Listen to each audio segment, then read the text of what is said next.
Olá pessoal, hoje é dia do meio ambiente. Para celebrar essa ocasião tão especial, eu farei uma entrevista para lá de especial com a cientista ambiental Chiara Bragagnolo.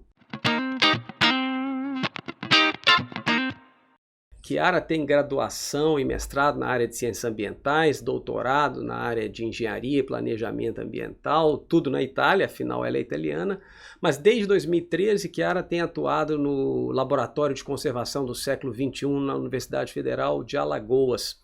Recentemente ela foi a líder de um estudo sobre a polêmica questão da caça no Brasil. Para 93% dos brasileiros, a caça não deveria ser liberada no Brasil. Mas a realidade por trás dessas opiniões é que a caça já é extremamente comum no Brasil e carece há tempos de ações políticas e regulatórias. O artigo liderado por Chiara, que se chama Hunting in Brazil, What are the Options? Ou Caça no Brasil, Quais são as opções? Fez o que eu acho que é uma das melhores revisões da literatura sobre o assunto e, mais importante do que isso, apresentou de forma muito embasada as opções políticas que nós temos para lidar com a caça. É, portanto, uma honra poder entrevistar você, Chiara, sobre um assunto tão importante. Por que fazer um artigo como esse? Você, italiana que está morando no Brasil, por que investigar políticas relacionadas à caça e de uma maneira tão abrangente? Para entender o porquê, tem que entender a história do artigo. Porque esse trabalho começou a partir de quando eu cheguei no Brasil e nasceu a partir de duas pesquisas. Uma era a minha pesquisa de pós-doutorado, a outra foi uma pesquisa de mestrado que eu orientei. Então, o que é que a gente usava? Questionários, e aplicava os questionários em entrevistas presenciais com moradores locais, na maioria dos casos em áreas rurais. Então, a partir daí, a gente se deu conta de como a caça ressaltava como ameaça em qualquer desse meio e como prática difusa. E eu, como estrangeira, meus colegas como estrangeiros, digo, peraí, como assim? Como que é tão difusa e, ao mesmo tempo, na maioria da tipologia da caça, ilegal? Então, o meu orientador, que é o Richard, chegou a usar uma frase bem inglesa, né, que é "the elephant in the room". Existe um elefante no quarto, mas a gente está aí e não está vendo. E parecia isso um pouco a questão da caça. Ninguém fala, e se alguém fala, fala de modo muito polarizado e fragmentado. Sem dúvida nenhuma. Uma das minhas expectativas ao ver o título do artigo e o resumo seria que vocês fossem ser capturados pelo debate polarizado que nós estamos vivendo. Mas o artigo ele vai muito além dessa janela estreita da polarização que nós estamos vivendo, né? Mas, por outro lado, eu fiquei um pouco curioso, Chiara, assim, em relação ao que vocês acharam do nosso arcabouço legal, né? Nós temos no Brasil um marco legal muito antigo, que é a Lei 5197 de 1967, que é muito restritiva, e para mim não ficou claro. Rapidamente, assim, o que vocês acham dessa lei antiga de proteção da fauna? Com certeza a legislação é relacionada a um momento histórico onde o ambientalismo e a conservação restrita era o paradigma. Então, por um lado, acho que nasceu e foi elaborada nesse momento. Por outro lado, eu, não sendo brasileira, penso a outras formas de gestão da fauna silvestre. Existe, por exemplo, na Europa, no Norte da América, que me fez mais refletir, né, sobre essa lei. E, na verdade, quando eu comecei a ler artigo que analisava a parte jurídica da lei, no final, a conclusão um pouco uma confusão, Porque na lei se fala de caça predatória e não predatória, e a distinção não fica clara, não está definido, por exemplo, o que é caça de subsistência. Acho que a questão da caça de subsistência, se não ando errada, sai na lei dos crimes ambientais. Isso, é isso mesmo. Então, existe uma certa sobreposição de ilegalidade e legalidade que, entre as leis, um pouco confusa. Então, uma das nossas sugestões é esclarecer alguns pontos na lei. Mas, como te falo, eu não sou jurista. Então, para mim, eu vejo essa lei nasceu num período onde o paradigma ambiental era a conservação estricta, vamos dizer. Então, é mais por aí. Acredito. Perdão, eu acho que foi isso que ficou subtendido mesmo, foi a impressão que eu tive do posicionamento de vocês, que era um posicionamento implícito, né, que aquilo tinha um sentido histórico, mas ao mesmo tempo, ao expor as políticas de proteção da vida silvestre nos outros países, vocês acabam mostrando essa aparente essa anacrônica legislação em relação à fauna, né? Porque nós estamos em 2019. Debate-se muito, né, Chiara, a necessidade de uma legislação mais moderna. Na verdade, debate-se a necessidade da criação de uma política, porque a lei antiga não era claramente uma política, era uma medida de vedação, né? Nós temos hoje, outra coisa que o artigo não toca, nós vamos falar sobre o que o artigo fala, mas só para explorar esse contexto aqui para quem está nos ouvindo, porque muita gente vai pensar que nós vamos falar aqui sobre o PL, né, e tudo mais.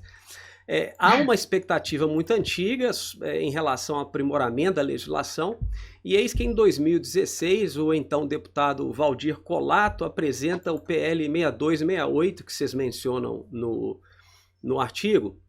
E esse PL, ele desencadeou um ativismo contrário muito forte, né? E no artigo também vocês não deixam explícita a opinião de vocês sobre o PL, apesar de que ao falar das opções políticas para enfrentar o problema da caça, vocês acabam sugerindo que o PL ficou um pouco aquém do que a gente precisa em termos de modernidade política, né? Eu tô certo, assim? Qual que é a impressão que vocês tiveram aí dessa iniciativa legislativa? Na verdade, eu acho que deixa explícito, sim, falando várias vezes que sem uma base científica não pode ter uma política pública forte. Então, já a gente não tem dados ecológicos e dados socioculturais que refletam a complexidade dos biomas do país, que é um país continental e tem uma diversidade enorme. Você não pode gerir a caça do mesmo jeito no Cerrado e na Amazônia, no Pantanal e na Caatinga. É isso que a gente força. Então, não existe não pode um projeto de lei não ter vazamento científico. Nisso aí a gente abre a opinião, explicita a opinião de forma clara, sem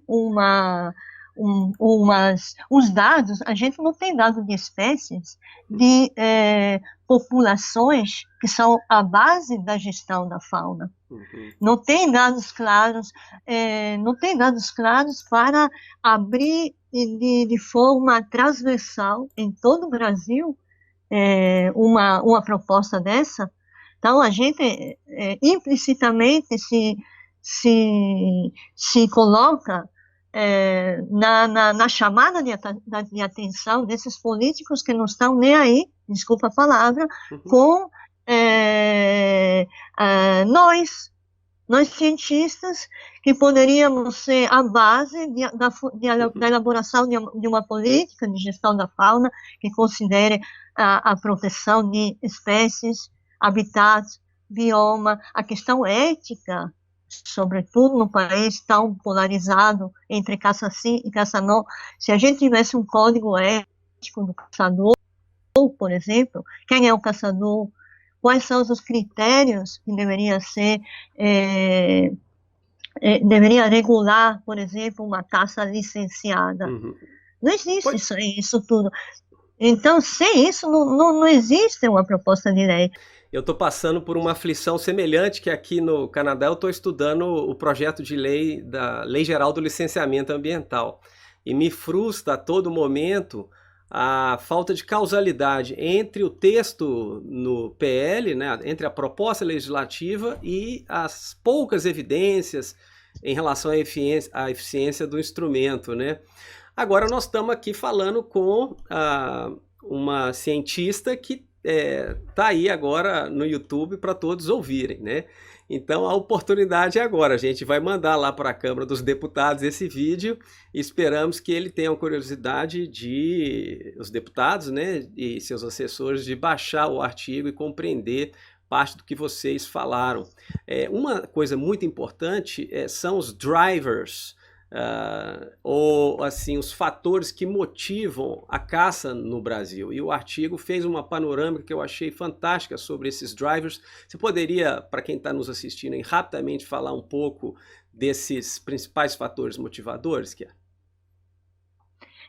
Sim, claro. A gente achou que tinha uma falta de abordagem dentro da produção científica sobre a caça, do porquê uma pessoa é motivada a caçar, e no contexto brasileiro, nesse caso, a violar a lei. Uhum. Então, isso vem da abordagem com que a gente estava trabalhando, que era o levantamento de percepção, né? É um tipo de pesquisa que pretende entender os drivers, os fatores que moldam o comportamento. Então, a gente pensou, primeiramente, uma pessoa pode ser levada a caçar porque desconhece a lei, ingenuamente, por falta de conhecimento mesmo, ou por uma complexidade da linguagem, né? Das leis, dos próprios arcabouços legislativos. Então, a gente, como primeiro fator, mas levantou a ignorância, chamada assim como o desconhecimento da legislação. Da legislação. A segunda grande motivação é relacionada à condição econômica de uma pessoa, às necessidades básicas, a falta de necessidades básicas, né? Pode ser outro fator muito importante, pode ser a tradição cultural, pode ter crenças, tabus em cima de alguma espécie, tradições culinárias mesmo. Então, por exemplo, no caso da pobreza, hoje em dia a gente se questiona até que ponto só a pobreza pode ser um fator, já que existiu uma política social importante que melhorou as condições nas áreas rurais, por exemplo. Porém, existe também uma questão, como separar como separar os fatores quando existe pobreza, mas ao mesmo tempo não é fome. É caçar um tatu, por exemplo, no Nordeste, para comprar feijão e arroz, porque pelo clima não está produzindo e a família não tem com que se sustentar. Eu escutei essa frase de uma pessoa, entrevistei pessoalmente um senhor e me falou isso. Então, existe esse contexto onde a pobreza, não só fome, né? A questão de proporcionar alimento para a família uma motivação, mas é uma motivação, às vezes, para a caça comercial, que é uma tipologia da caça justamente legal, né? Outro fator, voltando ao que eu estava falando, é a questão das tradições culinárias, dos sabores, pelo sabor da caça, né, da carne de caça, que come caça e caça, lógico. Então, é uma tradição pode ser uma tradição culinária e cultural contextual daquele lugar. Outro fator que a gente analisou foi a questão da dita globalização, né? Hoje em dia, em dois sentidos. Hoje em dia, a globalização pode proporcionar apetrechos e, não quero dizer armas, mas ferramentas muito mais com uma precisão muito maior, né? Então, por um lado, a inovação pode ser um fator determinante, né? Incentivar a caça. Por outro lado, o contrário. Pode ser que, por exemplo, o adolescente prefere ficar no celular do que caçar, por exemplo. Se eu estou entendendo né? aí, Chiara, você está falando do papel das novas tecnologias, né? Que Nova elas tanto tecnologia. inibem quanto incentivam a caça. E no caso, você está falando de um tipo de caça que seria a caça esportiva, né? Que é uma espécie de fetiche em diversas culturas, uma fonte de lazer, de ocupação, de hábito de consumo, né? No artigo, a gente várias vezes se questiona em relação como que eu separo esses fatores. Como que eu digo, não, você está caçando para vender, não, você está caçando para comer, não, você está caçando por lazer. Uhum. Esses fatores são muitas vezes entrelaçados. Uhum. A não ser, se me permite, Chiara, quando a gente tem o que o PL propõe, que são as reservas cinegéticas, né, que é o estabelecimento desses parques recreativos, quase, se é que se pode dizer assim, né? Que é comum, eu estou agora fazendo essa entrevista aqui na América do Norte, aqui é algo aparentemente mais dentro da cultura. Enquanto no Brasil a reação parece ser de espanto com essa possibilidade, né? Que você acha em relação ao papel dessas reservas para a caça? Porque é interessante que no PL eles previram que 30% do lucro líquido dessas reservas cinegéticas deveriam ser aplicados em políticas de proteção da fauna, que é uma maneira de falar assim, olha, como você pode ser contra isso, se isso é a fonte de proteção? O que vocês pensam sobre esse fator motivador, né? Assim, o lazer em reservas desse tipo? Então, em relação ao PL, parece que ele está considerando como única motivação de caça o lazer. Parece, é verdade. Parece, né? Então, parece que o limite dele seja, não digo o limite, né? As bordas dele seja a caça esportiva. Isso. Mas, e mais uma vez, está propondo um modelo, que é o norte-americano, concordo com o que você falou, que o dinheiro que vem das licenças, né, de caça, da licença das reservas de caça e dos caçadores, alimenta a proteção da fauna, a regeneração de habitat e uma certa melhoria, né, para favorecer a permanência das espécies no lugar e para poder essas espécies se reproduzir e ser caçada. Mas é uma miopia, porque não vê o contexto brasileiro. Então, outro fator que a gente levantou, que pode incentivar, né, uma pessoa a violar a lei, porque, mais uma vez, aqui é ilegal, é o porte de arma. Se eu tenho uma arma em casa, eu posso ser incentivado a caçar. Uhum. E outra coisa, em contexto onde a fiscalização é carente e a eficiência das multas, mais ainda, é muito provável que uma pessoa possa violar a lei, lógico. Claro. Uma das coisas mais interessantes do artigo é que vocês sintetizam as opções políticas, né, Chiara? Então, talvez você está mencionando a cultura como uma das mais desafiadoras, né?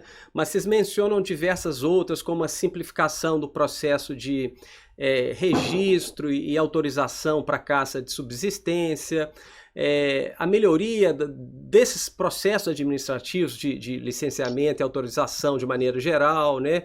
a vinculação da caça com o estilo de vida comunitário. Então, se você pudesse rapidamente sintetizar, é muita coisa ali, mas bem rapidinho.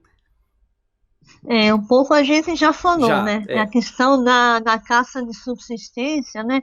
Que existe uma confusão legislativa sobre a definição de subsistência, quem pode caçar por subsistência,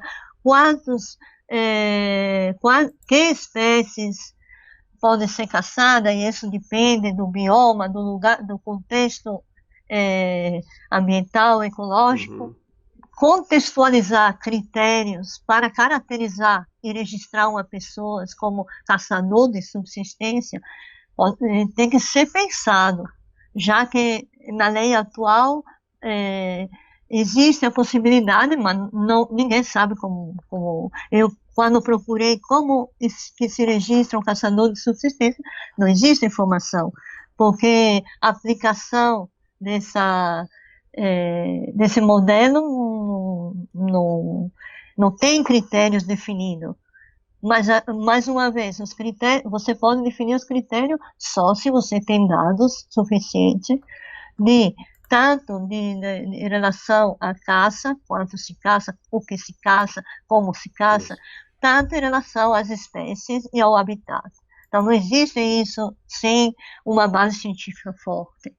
A segunda opção é o que a gente acabou de falar, da questão do licenciamento. Criar um sistema de licenciamento de reserva de caças e caçadores. Mas, antes de fazer isso, já que a gente não tem dados suficientes, no mínimo, deveria ser testados em área piloto. Não existe abrir isso num país, em qualquer lugar. O próprio SNUC, que é o Sistema Nacional de Unidade de Conservação, dentro das 12 categorias do SNUC, existe uma categoria e nunca foi implementada, que se chama Reservas de Fauna. Verdade. É proposta para estudar, fazer pesquisas que seja com o objetivo da gestão da fauna silvestre. E a gente sabe que uma maneira de gerir as faunas silvestres pode ser a caça, sim. Por exemplo, em que caso? No controle das espécies invasoras. Repito, cada contexto é cada contexto. A diversidade dos habitats, dos biomas no Brasil não pode permitir isso transversalmente em qualquer lugar. Até porque a defaunação de alguns biomas é maior. Você vê um papel mais claro para os governos regionais, no caso do Brasil, os governos dos estados e municipais, para legislar sobre fauna, ou não necessariamente? Você vê a necessidade de uma legislação federal e a cascata, né, para legislações complementares? Um pouco já é assim, né, na realidade. Agora, atenção, o município, o estado tem que ter capacidade técnica para fazer isso. Não existe a possibilidade de uma lei de gestão da fauna municipal em um município que o secretário do meio ambiente não sabe nem as espécies que existem no município. Não é porque ele tem que saber, mas que não tenha acesso, né, a informação, acesso e capacidade de gerá-la, né? Apoio, né? Que tem apoio de fiscalização, e nisso aí a gente deixa claro no artigo, com esse corte de orçamentos, esses cortes vão cair no Ministério do Meio Ambiente, esses cortes vão cair também na fiscalização. Então, abrir uma proposta de lei assim, sem recurso para fiscalizar, num país onde se caça, a caça é bem difusa, não sei não, viu? Olha, Chiara, eu estou achando interessante que a avifauna está fazendo parte do vídeo aí, né? Do background. Olha, eu gostaria de convidar, então, a todos que não leram ainda o artigo para que façam o download. Esse periódico é um dos poucos que ainda, né, consegue disponibilizar open source o artigo, então não tem a desculpa de ter que pagar para o artigo. Chiara, muito obrigado, muita gratidão, Eu que parabéns agradeço. a você e todos os coautores pelo artigo. É um dia importante para fazer essa divulgação, né? Dia Mundial do Meio Ambiente, então que bom que tivemos a oportunidade de contribuir para divulgar o conhecimento científico relacionado a um tema de meio ambiente. Muito obrigado, um abraço aí. Obrigada, muito obrigada.